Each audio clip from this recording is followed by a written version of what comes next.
On se retrouve aujourd'hui pour une nouvelle vidéo dans la suite des séries de 5 choses à faire pour. Comme vous aurez pu le comprendre, ça va devenir une série et aujourd'hui on va parler spécifiquement de 5 clichés sur la force, 5 choses que les personnes croient vraies sur la force qui sont absolument fausses. On commence directement avec le point numéro 1 et vous me connaissez, je suis un pro SBD boy et donc ça va être tu as besoin de faire des exos d'assistance pour progresser. Alors évidemment c'est faux, tout simplement parce que la réponse est dans la question. Les exercices d'assistance sont censés être des exercices qu'on apporte en assistance. S'il n'y a pas de problème ou de choses spécifiques à régler, il n'y a pas forcément d'intérêt à faire des exercices d'assistance. Je ne suis pas en train de dire qu'il ne faut pas faire d'exercices d'assistance évidemment, je suis pas spécialement contre, je pars juste du principe que plus on est spécifique et souvent meilleur est le transfert et donc meilleurs sont les retours sur investissement. L'analogie que je donne souvent c'est, dites-vous que tous les matins vous vous levez avec 100 € sur votre compte en banque de récupération et c'est à vous de décider comment est-ce que vous allez les investir. Si vous investissez 90 € dans quelque chose qui sera plus spécifique et donc qui aura un meilleur retour sur investissement, ce sera plus rentable. Si vous investissez seulement 70 € et si vous gardez 20 € pour faire des exercices d'assistance ou d'autres exercices qui sont peut-être du coup moins rentables,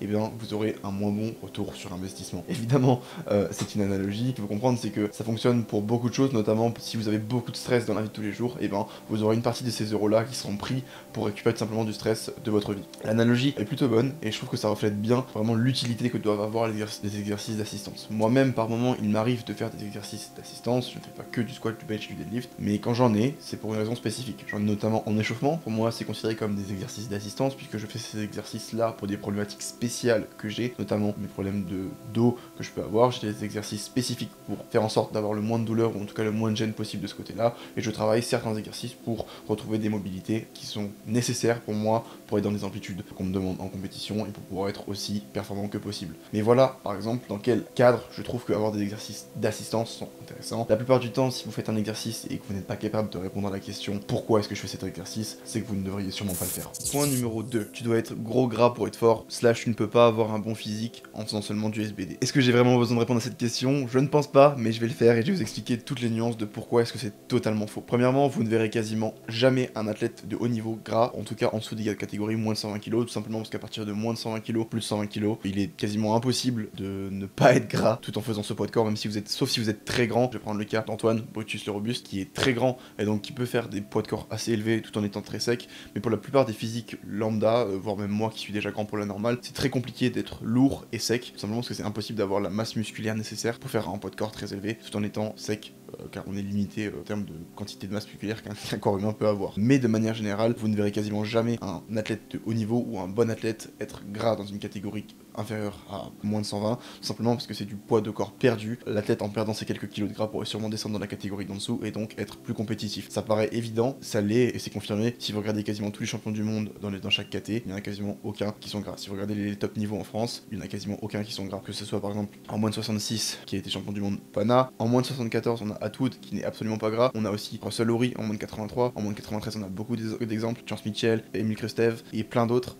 En moins de 105 il y a moi, Dorling, Anatoly, et à partir de moins de 120 ça peut commencer à se confirmer, quoique avec la démocratisation du sport, les moins de 120 commencent à être de moins en moins gras puisqu'il commence à y avoir des personnes assez grandes pour pouvoir être en moins de 120 tout en étant compétitif, et donc même les moins de 120 commencent à ne pas être très gras. Évidemment quand on va en plus de 120 il n'y a pas de limite de poids de corps, donc c'est plus ou moins normal que les physiques deviennent plus gras vu que le but c'est juste d'être le plus fort possible, donc en général les gens n'ont pas peur de prendre du poids tout simplement pour être plus fort. Encore une fois, au niveau du physique, pour moi c'est évident, mais ce qu'il faut comprendre c'est que pour soulever de la charge il faut du muscle, et ce muscle là va avoir tout simplement un impact mécanique, c'est à dire que vous allez pouvoir créer la force mécanique de pouvoir soulever de la charge grâce à ces fibres de muscle que vous allez construire. Donc que vous fassiez du bodybuilding ou du power, si vous êtes fort vous devez avoir de la masse musculaire pour être fort. Certes, en optimisant les techniques vous pouvez réduire la quantité de masse musculaire que vous allez avoir besoin pour soulever un poids, mais ça n'empêche que si vous êtes compétitif vous ne pouvez pas juste espérer avoir une bonne technique pour être performant. Il faut forcément avoir une grosse quantité de masse musculaire, puisque tous les gens qui font votre poids de corps auront et la masse musculaire et la technique. Donc il paraît évident que si vous êtes bon au powerlifting et que vous pratiquez le powerlifting depuis assez longtemps, vous serez musclé. Et ce qu'il faut comprendre, c'est que même si les gens ont des backgrounds en muscu avant de commencer le powerlifting, globalement si vous ne faites plus quelque chose, vous êtes censé perdre votre masse musculaire. Donc si vous la gardez,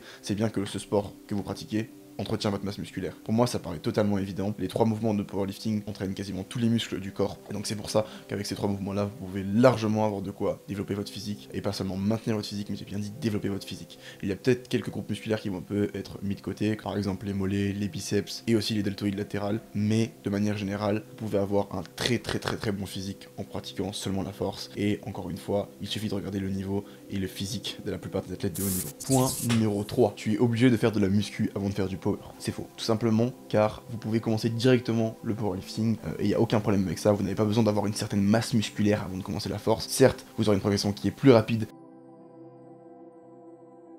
tout simplement car vous aurez déjà construit votre potentiel contractile. Mais ça ne veut pas dire que vous serez plus fort, plus rapidement, ça veut tout simplement dire que vous avez déjà pratiqué un sport qui est plus ou moins similaire pendant longtemps, ce qui vous a rendu plus fort. Maintenant, si vous commencez à moment égal la force ou la muscu, et que vous avez du coup plus d'expérience en powerlifting, vous serez forcément meilleur en powerlifting, même si vous n'avez pas de background de muscu. Comme je l'ai dit, le seul avantage de commencer et de faire de la musculation avant de faire de la force, c'est que vous allez construire un gros potentiel contractile. Cependant, si votre potentiel contractile n'est pas spécifique, si votre muscle n'est pas spécifique, il sera moins performant qu'un muscle qui est spécifique. Et c'est pour ça qu'on doit garder une certaine cohérence dans nos entraînements et qu'on doit être spécifique. Tout simplement, le taux de transfert de vos mouvements est souvent corrélé avec la spécificité, car si vous construisez un muscle spécifique, que ce soit en termes d'angle de pénétration, mais aussi tout simplement d'optimisation des leviers, de pratique du mouvement et d'optimisation globale de la performance via tous les paramètres que vous pouvez optimiser en pratiquant votre mouvement, coordination intra-intermusculaire, toutes ces choses-là vous rendront plus fort car vous pratiquez non seulement le fait de prendre du muscle, mais aussi le fait d'optimiser vos techniques. Cette optimisation technique est un processus permanent qui ne s'arrête jamais, peu importe votre expérience, vous pouvez toujours faire mieux techniquement, ce qui vous rendra encore plus fort. Et c'est pourquoi vous n'avez pas besoin de commencer à faire de la muscu avant de faire du power,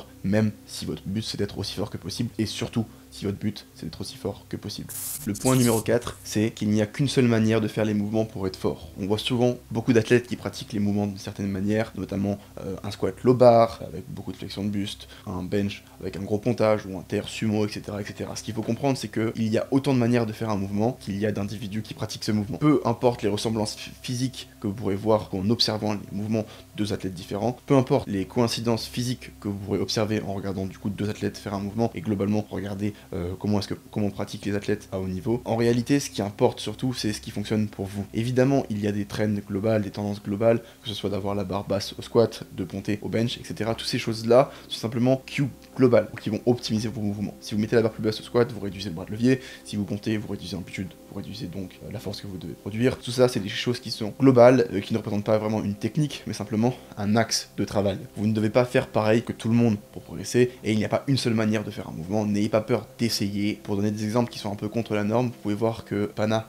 qui est en moins de 66 kg, a une grosse amplitude au développé couché, alors que la plupart des moins de 66 kg pontent, et il fait du tradi, encore une fois, alors que la plupart des moins de 66 kg font du sumo. En général, plus les catégories de poids augmentent, et plus le pourcentage de personnes qui font du tradi augmente, mais à l'inverse, moi je suis en moins de 105 kg, une catégorie qui est assez haute, et je fais du sumo. De manière générale, n'essayez pas forcément de copier une manière de faire vos mouvements, mais faites-vous votre propre manière de faire vos mouvements. Et c'est pour ça que c'est important d'avoir de l'expérience, de laisser les choses se passer, car vous allez souvent vous rendre compte que vous pourrez avoir des déviations, malgré le fait que vous êtes très similaire à un athlète que vous aimez, pour avoir des grosses déviations techniques, et ça montre bien qu'il n'y a pas une seule manière de faire les mouvements, et que vous n'êtes pas obligé de faire un squat low bar pour performer, vous n'êtes pas obligé de ponter pour performer, même si ces cues-là vous permettent de vous rendre plus fort, d'optimiser vos mouvements. De manière générale, si vous ne voulez pas forcément être extrêmement compétitif, vous n'avez pas besoin de le faire. À l'heure actuelle, je bench environ 220 kg en pontant. Si j'enlève mon pontage, je bencherai toujours 200, voire 210 kg, donc je perdrai peut-être 10 kg sur ma barre, et ça restera une barre qui est très bonne par rapport à ma catégorie de poids. Donc pour comprendre, ce qu'il faut tirer de ce que je vous dis là, c'est que si vous n'êtes pas à l'aise avec une certaine technique, vous n'êtes pas obligé de le faire. Vous pouvez le faire à votre manière, et vous pouvez prendre le temps d'optimiser votre technique au fur et à mesure pour faire quelque chose qui au final sera optimisé pour vous et confortable pour vous. N'ayez pas peur et ne vous sentez pas obligé de faire comme tout le monde fait ou comme vous devez faire, car il est possible que vous deviez le faire autrement pour être